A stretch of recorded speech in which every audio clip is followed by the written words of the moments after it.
आदरणीय फादरगण, सिस्टर्स, पल्लीवासियों, युवक युवतियों और प्यारे बच्चों, माँ मरियम के इस प्रांगण में आना एक अलग सा फील होता है। जब माँ मरियम के यहाँ पे हम आते हैं, प्रार्थना में भाग लेते हैं, मिस्सा बलिदान में भाग लेते हैं, एक अलग ही आनंद महसूस होता है।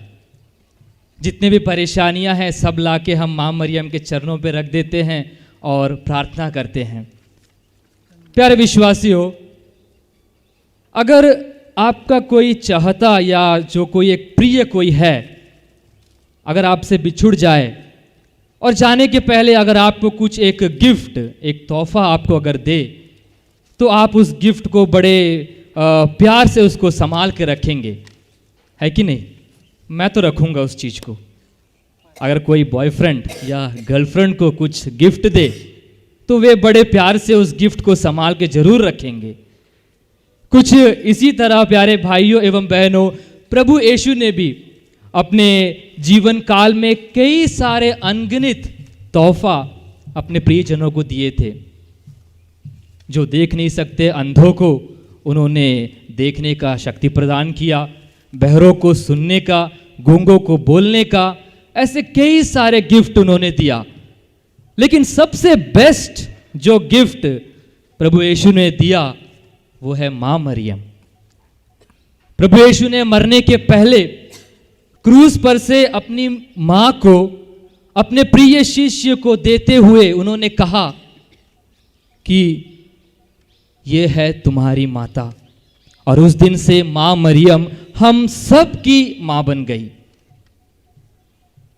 आज प्यारे विश्वासियों, हमारे लिए मनन चिंतन करने का विषय है मेरी मदर ऑफ द चर्च, मरिया कलीसिया की माँ। कलीसिया की माँ यानी आपकी माँ, मेरी माँ, हम सब की माँ। प्यारे विश्वासियों, हम माँ मरियम का कई सारे पर्व मनाते हैं, कई सारे। 15 अगस्त को हम मनाते हैं, माँ मरियम स्वर्ग में जाने का स्मरण करते हैं। 22 अगस्त को हम मरियम स्वर्ग और पृथ्वी की महारानी का स्मरण करते हैं। 8 सितंबर को हम माँ मरियम का जन्म पर्व मनाते हैं।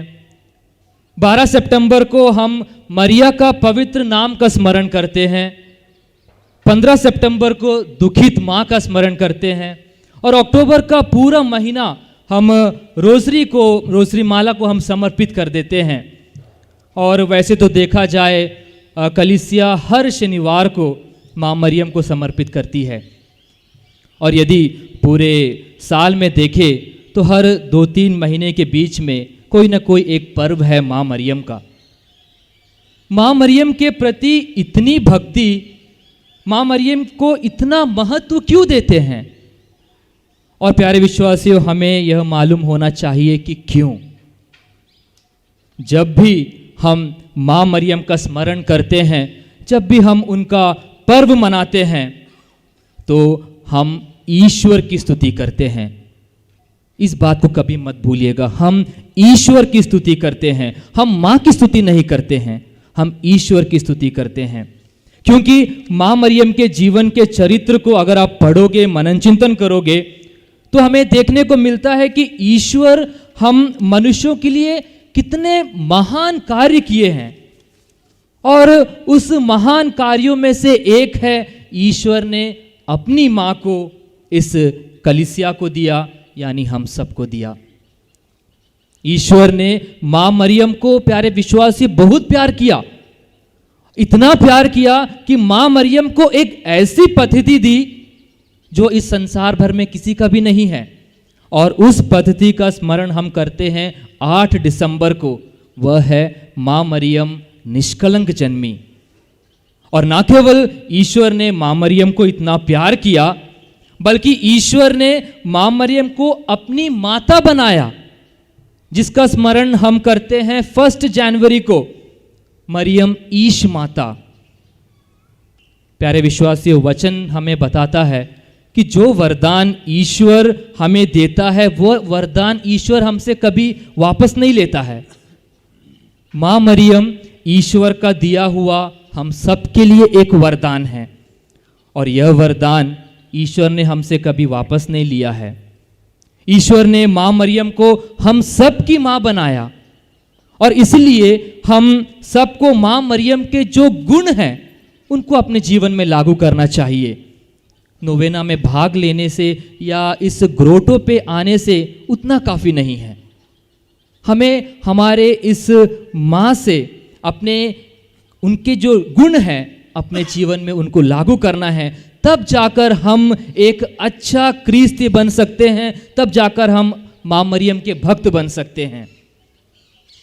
वैसे तो माँ मरियम के कई सारे गुण हैं, कई सारे विशेषताएं हैं उनके, लेकिन उनमें से सिर्फ मैं 3 गुणों पर मनन चिंतन करना चाहूँगा।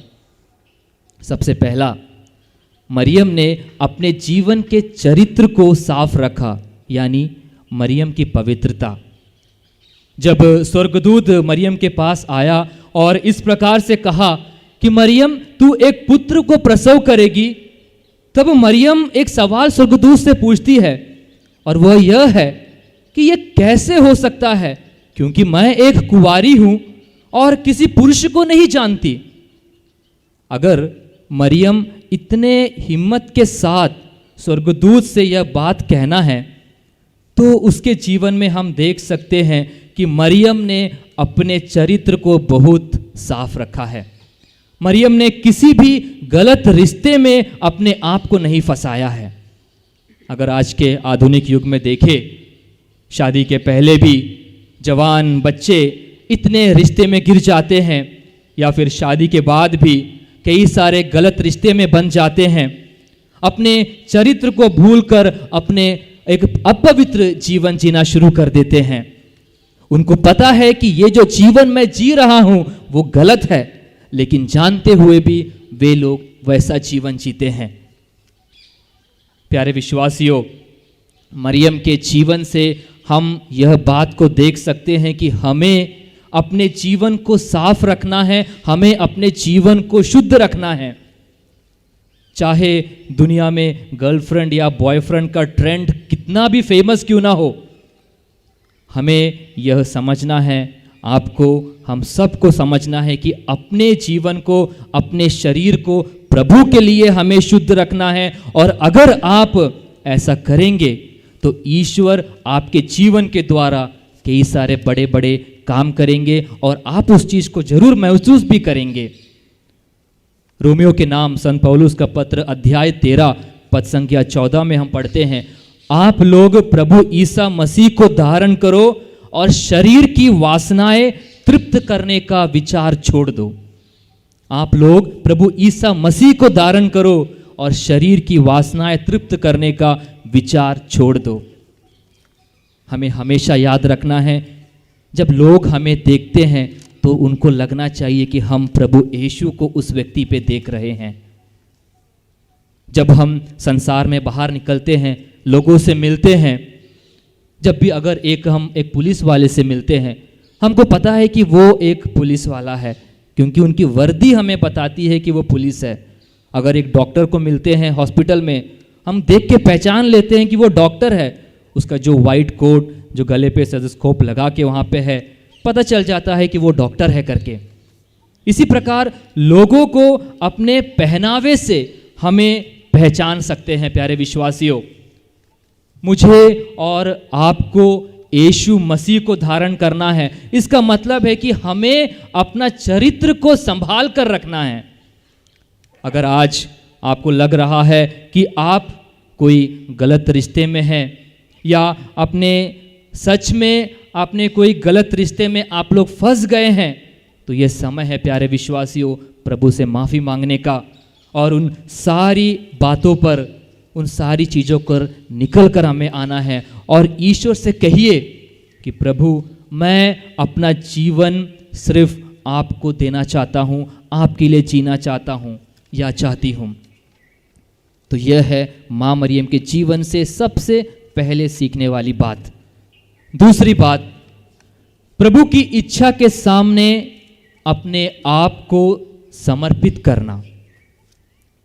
जब स्वर्गदूत ने आकर माँ मरियम को खबर दिया तब मरियम का वहाँ पे क्या रिस्पॉन्स था?